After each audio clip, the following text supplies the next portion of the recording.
Hey guys, how's it going? My name is Kim and welcome back to Uncommonkim.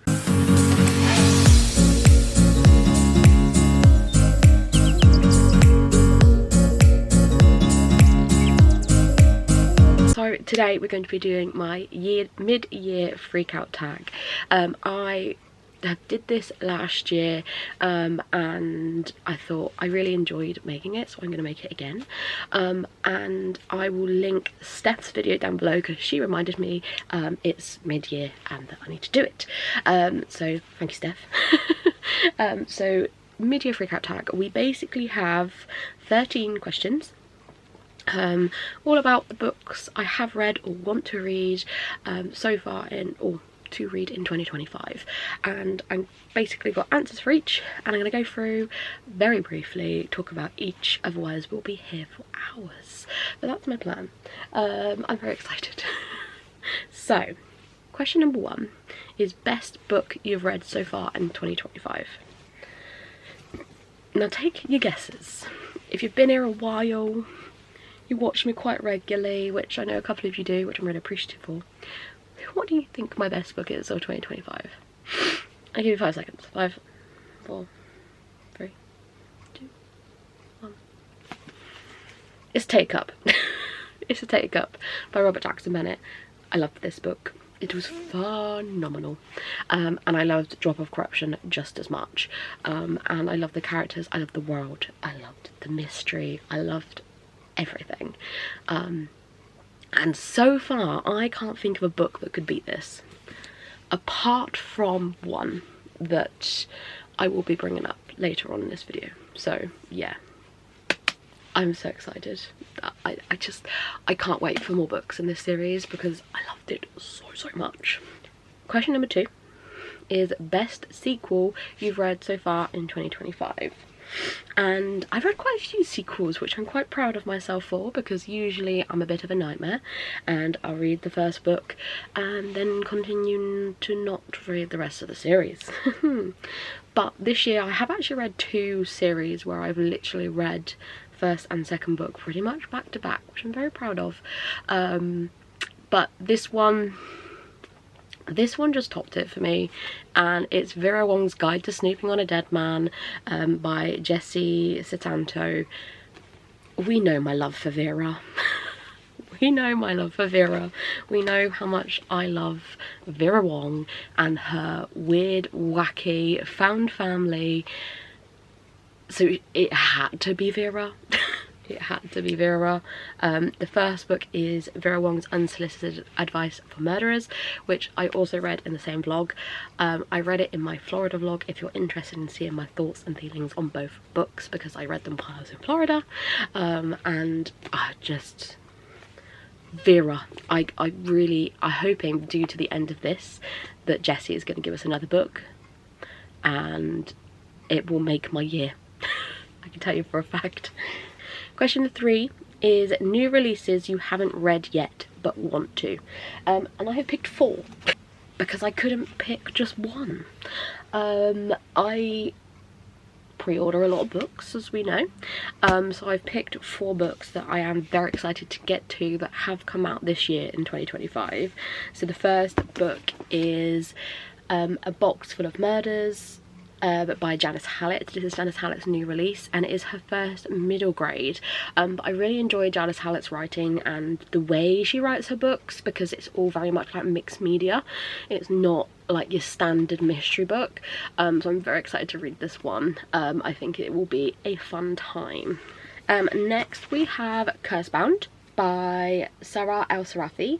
I loved Feybound, which is the first book in this series, so I'm very excited to get to this one. It is shorter than the first book, but I just think it's going to be a nice wrap up to the duology, and I do hope to get to this year.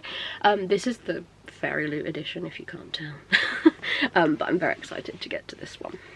Next is one no one will be surprised to see, but it is The Devils by Joe Abercrombie. I do love a Joe Abercrombie book, and The Devils is his newest release, and I do think it is going to be a whole heckin' load of fun. The reviews have been very mixed. I haven't picked up yet, just for the solid fact that I am in my mystery thriller horror vibe at the moment because of Summerween, and I always am this time of year, so that's why I haven't picked it up yet. But I do hope to pick it up when I get back into my like epic fantasy vibe, because Jesus, people, there we go. And then the final book for this question, I have gone for Death at the White Hart by Chris Chibnall. It is on my TBR for June, and with a couple days left for June, I am hoping to read it. So we'll see. But I'm very excited to read this one. This is the same author who created Broadchurch. If you know Broadchurch, you know why I'm reading it. If you don't know Broadchurch, get to know. Okay. Next question is most anticipated releases for the second half of the year. So again, I've picked 4 and I will show them here. So we have Not Quite Dead Yet by Holly Jackson, which comes out on the 22nd of July. You all know how much of a big Holly Jackson fan I am. I cannot wait to read this one, and I'm so excited because I'm going to meet her in Oxford on the 14th of July, where I'll get the book. So I'm very excited to be able to meet her because she is literally one of my favourite authors of all time, and I'm very excited for this book as it is her first adult release. I'm so excited. I can't wait. Next we have the next book in the Thursday Murder Club, which is going to be book 5, which comes out on the 25th of September. I love Richard Osman. I love anything this man writes. I'm very excited for the movie, which is coming out in August, and then to follow it up with the next book in this series. I cannot wait. Then we have The Gingerbread Bakery by Laurie Gilmore, which is the next book in the Dream Harbour series. I haven't actually read Strawberry Patch something. I can't remember what it's called. Strawberry something. I haven't actually read that one yet, which isn't like me, but I'm hoping I'll read it soon and then I can go straight into The Gingerbread Bakery. And as always, I'm excited for this one, and this one does follow one of our main characters we've had from the beginning of the series, so I'm very excited. And then finally we also have Brigands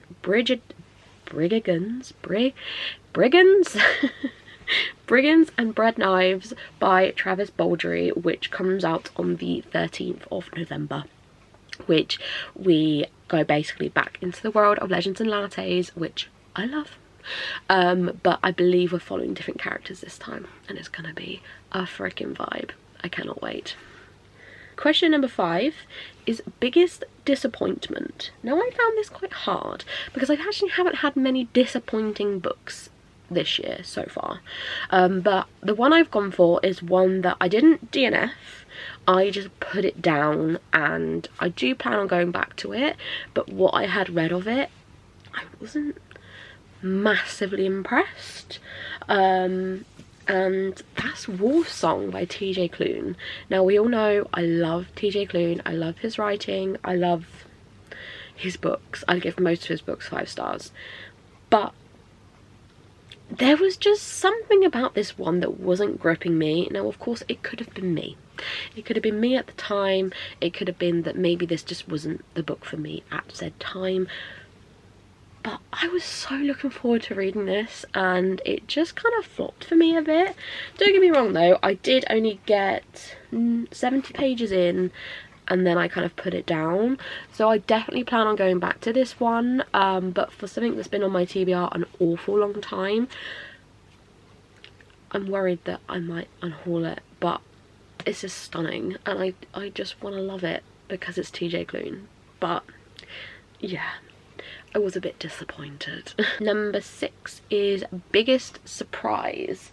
Now I've gone for 2 books for this, only because they're by the same author, and I've had these books on my shelves for years, and I decided my first books of 2025 were going to be these 2, and they're by the same author, and I was really surprised how much I enjoyed them. I really didn't expect to like them as much as I did, and that's The Book of Cold Cases and Murder Road by Simone St. James.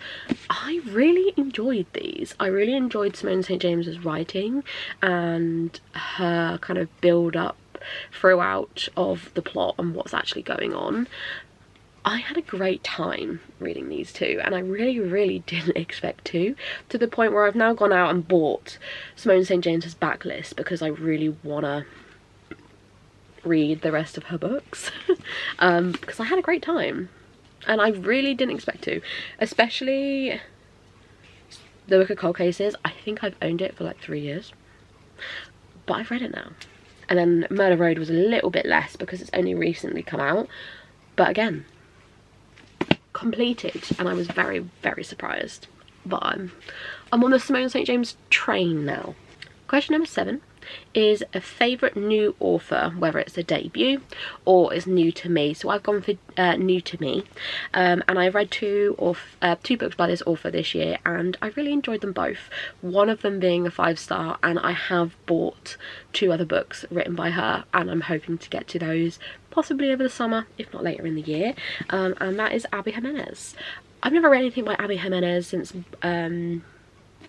before this year, and so I bought Part of Your World not long ago, maybe towards the beginning of this year, and I loved it.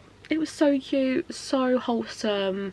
I loved the little sheep. I loved the kind of, I just there's just nothing I didn't enjoy in this book. It was a 4-star for me in the end. I did do a bit of a, no, I didn't do a vlog in the end because my files got corrupted. There was meant to be a whole reading vlog of me reading Abby Jimenez's books, and my entire files got corrupted, so I lost it all, and I was so disappointed. But I really enjoyed this one. It was a great time. And then I read Yours Truly, which is the 5-star, and I absolutely love this one. I think this is the one. Yes, so this is the one where we follow Brianna, and she's getting her divorce finalised, but her brother is running out of time for a kidney donor. And then we have Jacob, who I love with every ounce of my being, and is me in a fictional character, in basically the way he goes around dealing with his anxiety and his mental health issues. He is me, and I think that's why I loved it so much. But the love that he had for Brianna was second to none. I loved it so much, and I'm very excited to get to the 3rd book, which is just for the summer, yeah, and then on to her new release, which is Say You'll Remember Me. I can never say the title of that book without wanting to sing the song. Don't know if it's just me, but a bit of a random one. Next we have newest fictional crush. Now, I was going to just go for Jacob, but then I thought it was weird because I compare him so much to myself that I was like, can't really say that he's my crush because it's like I'm crushing on myself. Bit weird. So, I've had a long thought about it. Stoker. Stoker from Veronica Speedwell. Yes. I loved him. He was so sarcastic and funny, and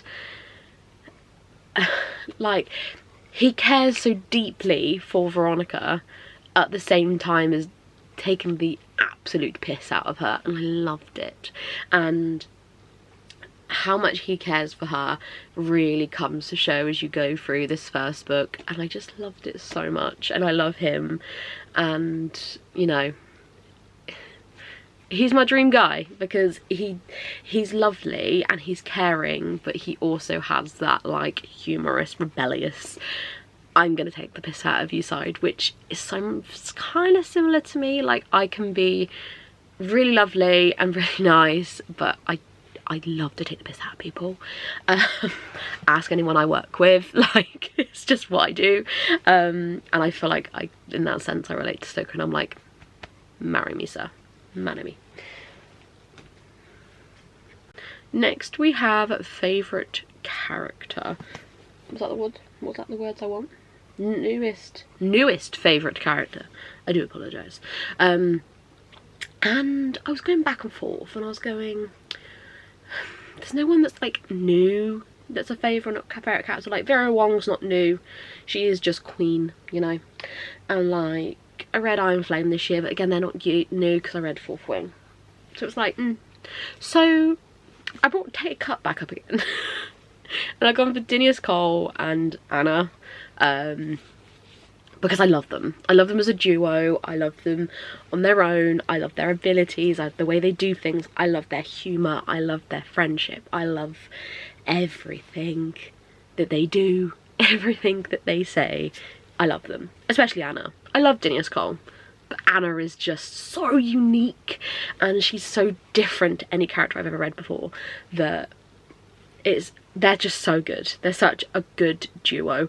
And I love following them in this. I loved following them in A Drop of Corruption. Read it.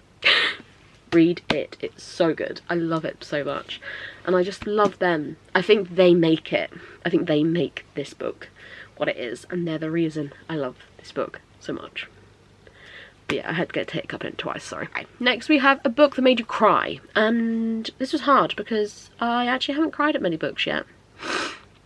Not that I could think of, apart from one where I did bawl.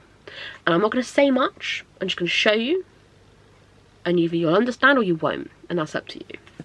That's Iron Flame by Rebecca Yarros, book 2 in this series. The ending. If you've read the ending, you know why I bawled. If you haven't read the ending, that's up to you. That's it. Next one, we have a book that makes you happy, and a book that made me really happy was We Solve Murders by Richard Osman, which is his his newer series. So basically he has Thursday Murder Club, and now we have the We Solve Murders series, which I love. I love, and if you've been here long enough, you know that I struggled to read in January. January has never been a good month for me. But I changed that this year, and I read this, and I read Simone St. James, and I read a few other books, and this made me happy. I could not put this down. I enjoyed it so much. I didn't want to put it down, and I'm so excited for us to get more books in this series, to see what's going to happen with these characters next, as we have like a detective duo who are like daughter-in-law and father-in-law, and their duo is just so funny, and we still have that British humour that Richard Osman does so well in his books, and I'm so excited for him to do more in this series, which we know is happening based off of the ending. So thank you, Richard, I love you. Next question is the most beautiful book you have bought this year or have received this year. This was hard because I thought I actually haven't received many like stunning books this year. So then I was like, okay, let's see what I've got from Fairy Loot. And I remembered I received this from Fairy Loot, and I'm very excited to read it. But also, it is stunning. So it's The Knight and the Moth by Rachel Gillig. This is her new series, I believe. Haven't read it yet, do plan to, but it is absolutely, if my camera will focus on it and not, there we go, it's absolutely stunning. You have like artwork inside, and that's just the card, and then if I look at this, look at it. Look at it. You see why I chose it. I'm very excited to read this one. I haven't read anything by Rachel Gillig before. I do own One Dark Window and the other one, Two Twisted Crowns. And I do plan on reading them at some point. But they're not like a rushed book on my TBR. They're not going anywhere. It's a complete duology, you know? And then the final question we have is, what books do you need to read by the end of the year? All of them. All of them. Which is not going to happen. But if I have to pick a few specifics, this little stack here is my self-destruct TBR, so a few of those would be good. I've got an arc of 7 something to do with Seven and Revolution. Can't remember, but it will be in my TBR for July, so just keep an eye out for that. Obviously a couple of new releases such as Holly Jackson's book, Thursday Murder Club, definitely want to get to those. Maybe finish a couple of series, you know. There's nothing drastically that I'm looking at going, you need to read that, apart from this stack.